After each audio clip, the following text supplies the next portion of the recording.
Shikoni se si Luqmani alayhi salam e këshillon fëmijën e vet në Kur'anin Kerim, duke i thënë: "O biri im, mos i bë ortak Allahut." Pra gjëja e parë me të cilën Luqmani alayhi salam e këshillon birin e vet është njësimi dhe madhërimi i Allahut të lartësuar, formimi i raportit të drejtë mes krijesës dhe krijuesit. Kjo është gjëja më e madhe. Pra që njeriu të jetë i logjikshëm dhe në bazë të kësaj logjike të shëndosh të ndërtojë raportin e tij të drejtë me krijuesin e vet, që është Allahu xhalla wa ala. Pra gjëja e parë është tauhidi, madhërimi i Allahut të lartësuar.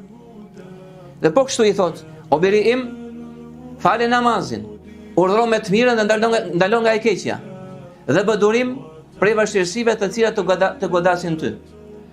Pra, jo vetëm që ti jesh i mirë për veten tënde, ta falesh namazin për veten tënde, por ti jesh i mirë dhe për tjerët, duke qenë i vlefshëm në shoqëri, duke këshilluar, duke mësuar me të mirën, duke shmangur të tjerët nga e keqja, duke këshilluar, mos i nënçmo njerëzit dhe mos ec me mendje madhësi mbi sipërfaqen e tokës.